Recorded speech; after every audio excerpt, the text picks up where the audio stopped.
Assalamualaikum warahmatullahi wabarakatuh. Bertemu lagi dalam perkuliahan sinyal dan sistem. Pada pertemuan kali ini kita akan membahas tentang transformasi Laplace untuk sistem LTI waktu kontinu.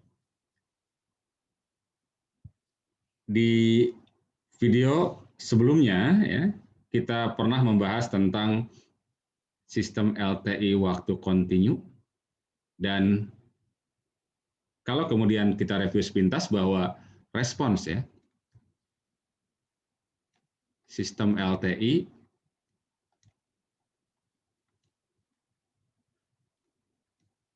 untuk waktu kontinu itu kan dinyatakan oleh YT kan ya, sama dengan HT konvolusi XT gitu kan, atau respon impuls konvolusi input, atau boleh input konvolusi respons impuls ya.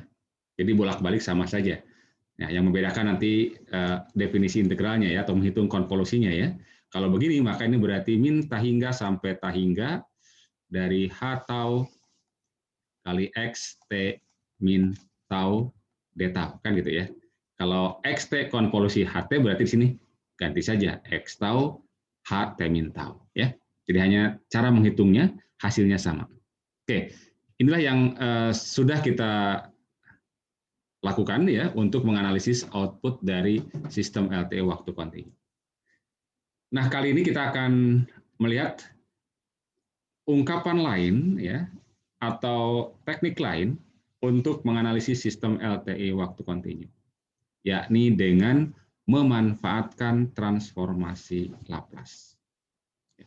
Dan transformasi Laplace nantinya juga ternyata sangat berguna ya untuk menganalisis beragam masalah tentang sistem LTE, termasuk sifat-sifatnya ya. Nah, transformasi Laplace sendiri sebenarnya yakni mengubah variabel T ya, sinyal dari variabel T menjadi variabel S, di mana S adalah variabel kompleks ya. Nah, seperti apa didefinisikannya? Kita akan lihat seandainya kita punya input yang diungkapkan oleh sinyal eksponensial kompleks E pangkat ST. Nah, kembali ingat di sinyal-sinyal dasar untuk sistem LTE waktu kontinu kan ya, sinyal eksponensial kompleks ini merupakan sinyal dasar ya, di mana dalam hal ini S-nya itu adalah variabel kompleks ya, atau peubah kompleks.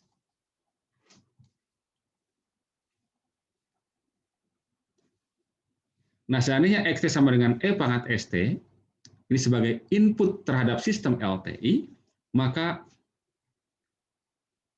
dengan menggunakan konvolusi kita bisa dapatkan bahwa YT itu sama dengan integral gitu kan ya, dari min tahingga sampai tahingga. Ini berarti H tau. Nah, X T min tau. Ya, XT-nya kan E pangkat ST. Kalau diganti variabel jadi T min tau, maka ini berarti S T min tau kan ya. S kali T min tau, T tau. Nah, bagian ini kan bisa kita pisah menjadi E pangkat ST dikali E pangkat min ST ya, ingat sifat eksponen ya. Jadi dari min tahingga sampai tahingga H tau E pangkat ST dikali E pangkat min S tau gitu kan, D tau. Nah, perhatikan bahwa pengintegralan ini itu kan terhadap variabel tau. Karena itu ini E pangkat ST merupakan konstanta terhadap variabel tau ini kan ya, sehingga bisa kita keluarkan dari integral. Nah, sehingga bisa kita tulis menjadi E pangkat ST integral dari min tahingga sampai tahingga H tau dikali E pangkat min S tau. Nah, kalau kita perhatikan ketika XT-nya E pangkat ST, sinyal eksponensial kompleks, ternyata YT-nya merupakan perkalian dari sesuatu dengan eksponensial kompleks inputnya ini. Jadi kalau ini saya buat dalam kurung, nah katakan sesuatu lah ya, ini ya.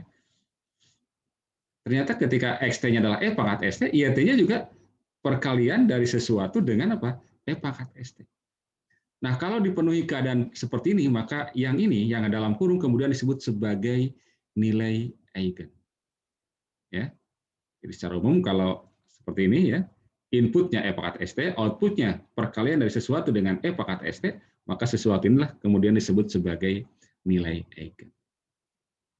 Dan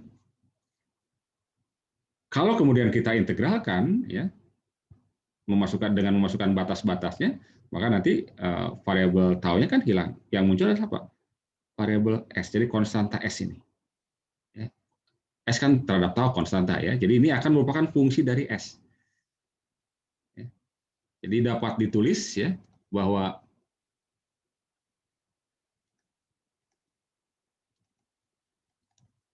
YT itu adalah perkalian dari E pangkat ST dengan ini fungsi dari S. Kita tulis HS. Ya. Jadi HS ini kemudian disebut sebagai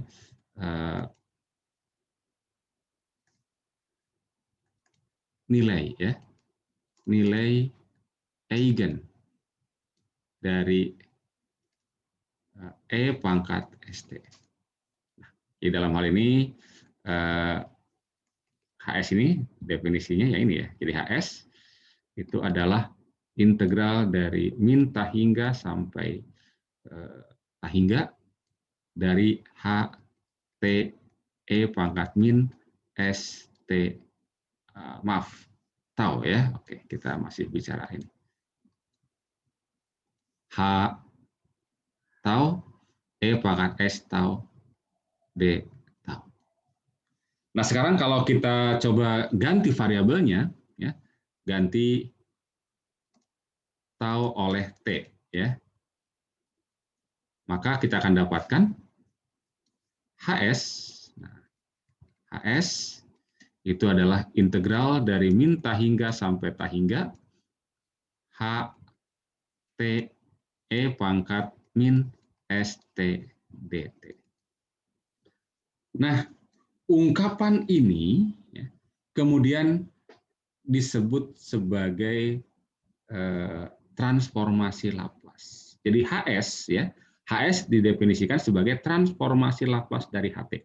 Jadi semula kita punya sinyal yang dinyatakan dalam variabel T, yakni HT, ketika diintegralkan dari min tahingga sampai tahingga, HT-nya dikalikan dengan E pangkat min ST DT, ternyata kita akan dapatkan HS. Jadi yang semula variabel T, HT, berubah menjadi variabel SHS. Ya. Jadi dikatakan bahwa HS ya, di HS dikatakan sebagai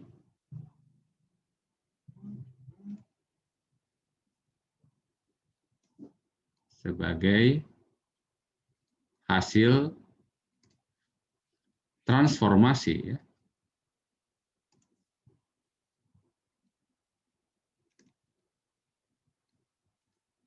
dari HT. Oke, dan ditulis ya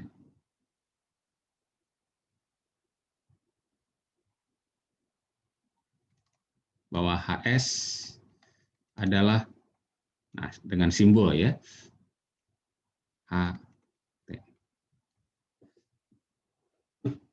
Jadi transformasi Laplace ya itu mengubah variabel T, sinyal dalam variabel T menjadi variabel apa? S. Jadi secara umum ya, secara umum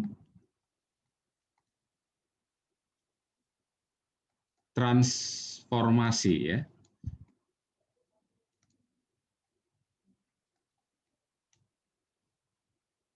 dari sinyal sebarang misalkan ya, sinyal sebarang xt didefinisikan sebagai berikut ya. Jadi mengikuti ini saja tadi bahwa XS sama dengan transform Laplace dari XT. Jadi perhatikan bedanya.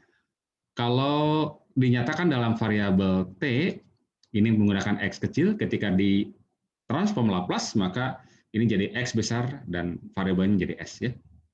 Ini berarti, dengan definisi yang serupa dengan ini tadi ya, dari min ta hingga sampai ta hingga, berarti ini XT dikali E pangkat minus ST dt. Inilah definisi dari transformasi Laplace. Oke.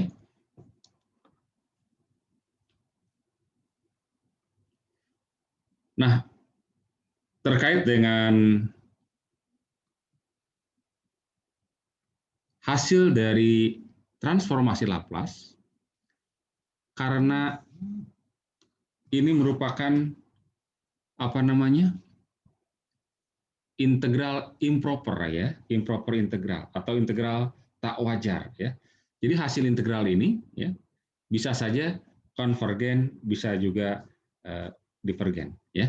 Jadi hasil integral ya, pengintegralan ya, karena merupakan integral tak wajar ya. Jadi karena merupakan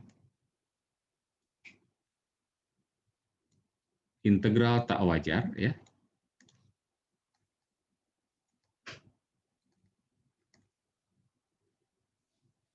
Jadi hasil pengintegralannya bisa konvergen atau divergen.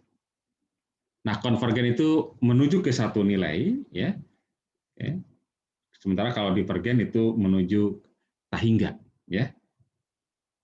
Nah, tentu saja dalam hal ini ya kita harus memilih apa namanya, XS yang konvergen ya, yang konvergen ya. Jadi dalam hal ini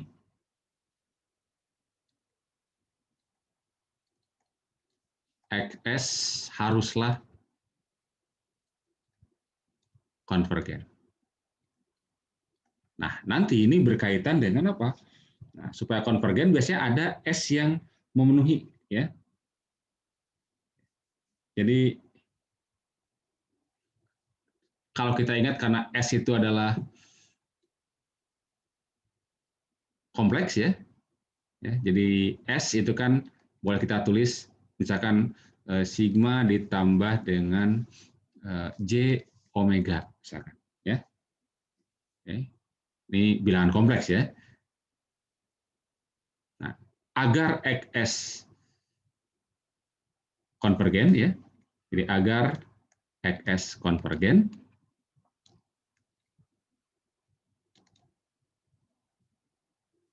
bagian real ya, bagian real dari S atau kita tulis RE dari S ya. Dalam hal ini berarti bagian realnya kan kalau dituliskan begini, seandainya begini ya, adalah sigma ya. Sigmanya itu harus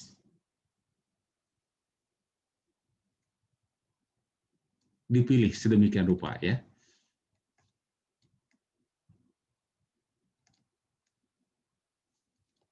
Dengan kata lain bahwa ada S yang menyebabkan XS konvergen ya.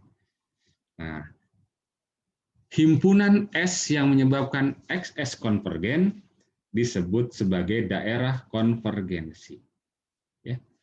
Jadi himpunan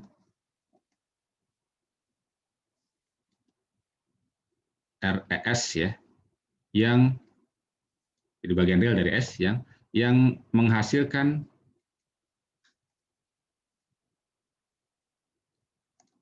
XS konvergen ya disebut daerah konvergensi.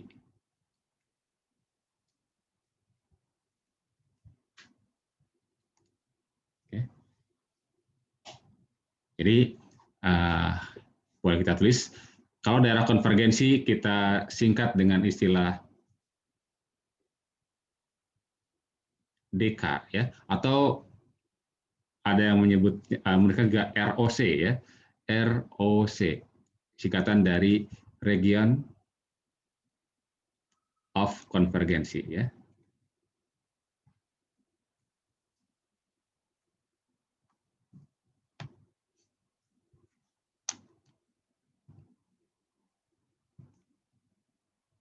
Oke. Region of Konvergensi ya.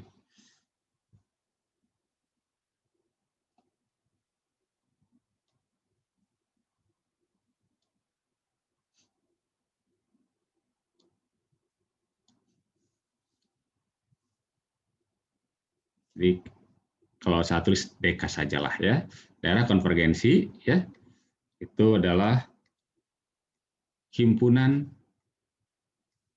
bagian real dari S sedemikian rupa sehingga S konvergen atau terdefinisi ya, konvergen atau terdefinisi. Dalam ungkapan dalam bahasa matematiknya begini ya, terdefinisi. Oke ya. Baik. Jadi pada kesempatan kali kita hanya jelaskan saja bagaimana